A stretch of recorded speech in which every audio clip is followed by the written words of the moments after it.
గత 25 సంవత్సరాల నుంచి నేను ఉంటున్నాను ఉమ్, మా మరుగుజ్జు సంఘాలు. ఉమ్, అయితే అప్పుడు చంద్రబాబు నాయుడు ఉన్నప్పుడు కూడా ఏం చేయలేదు. తర్వాత వైఎస్ రాజశేఖర రెడ్డి వచ్చిండు, ఉన్నప్పుడు, ఆయన హామీలు ఇచ్చిండు, కొన్ని చేసిండు. ఉమ్, తర్వాత ఇప్పుడు మళ్ళా కాంగ్రెస్ గవర్నమెంట్ వచ్చింది, ఉమ్, ఎన్నో హామీలు ఇచ్చిర్రు, ఉమ్, ఎన్నో హామీలు ఇచ్చి మనుషులకు తీయగా ఇచ్చేసారు. కానీ ఇంతవరకు వాళ్ళు ఇచ్చిన హామీలు అయితే ఒకటి కూడా నిలపలే, ఉమ్, ఒకటి కూడా చేస్తలేరు. ఆ, కానీ వికలాంగుల పైన ఇంత చిన్న చూపు ఎందుకు గవర్నమెంట్కు? ఉమ్, ఉమ్, హా? ఉమ్, నేను ఒకటే అడుగుతున్నా, వికలాంగుల పైన చిన్న చూపు ఎందుకు? ఎందుకు అంతే. ఇప్పుడు మేము పుట్టడమే పాపమా? ఉమ్, హా? ఉమ్, మాకు ఇంట్లో తల్లిదండ్రుల ముంగట ఇది ఉంటుంది, అవును. ఈ భూమి గడ్డ మీద పుట్టడమే మా పాపమా? ఉమ్, హా?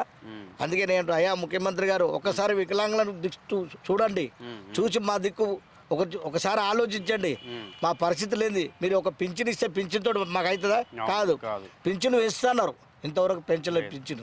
ఎందుకు ఇప్పుడు పెంచలే? ఆ ప్రభుత్వం ఇచ్చే పింఛన్ వస్తుందన్న మీకు ఎట్లా? ఆ ప్రభుత్వం వచ్చే పింఛను వస్తే సరిపోతుందా? అదే 4,000 రూపాయలు. పెంచుతాను మాట ఇచ్చారు కానీ ఇప్పుడు పూర్తి వైకల్యం ఉన్న వాళ్ళకి 15,000 6,000 పింఛన్లు చేస్తాం అనేటి ఇవి కూడా ఉన్నాయి కదా ఏ ఒక్క మాట కూడా నిలబెట్టుకోలేదు ఇప్పుడు గవర్నమెంట్.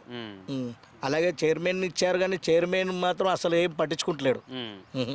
వికలాంగులు ఉడిచే పట్టించుకుంటలేరు. మేము మొన్న పోయి మీటింగ్ పెట్టాము రవీంద్ర భారతిలో. చైర్మన్ గారు వచ్చారు, వచ్చి మాకు చెప్పాను, నేను 5 మంత్రులకు లెటర్ రాశాను, మీకు చెప్తాను అన్నాడు. సరే మీరు రేపు రాండి అన్నాడు. తెల్లారిపోయాము. ఏం సార్ ఏం వచ్చారంటే, సార్ మీరు మా మీటింగ్లో చెప్పారు 5 మంత్రులకు లెటర్ రాసిన అన్నారు కదా, ఆ లెటర్లు ఇవ్వంటే ఆయన బాదం పప్పు జీడిపప్పు తినుకుంటూ ఉంటుండే. ఉట్టినే అన్నాను. అంటే ఆయన చైర్మన్ ఇప్పుడు వికలాంగుల గురించి ఏమైనా పట్టించుకుంటుండా? ఇప్పుడు చైర్మన్ వికలాంగుల చైర్మన్ ఉన్నాడు.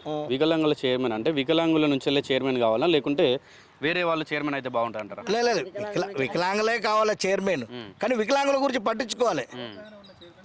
ఇప్పుడు వికలాంగుల గురించి అవగాహన ఉండి వికలాంగుల గురించి తెలిసి అసలు వికలాంగులకు ఏం చేయాలి, వాళ్ళు ఏం అడుగుతున్నారు, వాళ్ళు ఏం కోరుకుంటున్నారు, వాళ్ళ బాధలు ఏంటి, వాళ్ళ పరిస్థితులు ఎట్లున్నాయి, వాళ్ళ అవసరాలు ఏంటి, ఇట్లాంటివన్నీ తెలుసుకొని మాట్లాడితేనే కదా మీకు ఏదో జరిగేది అనేది.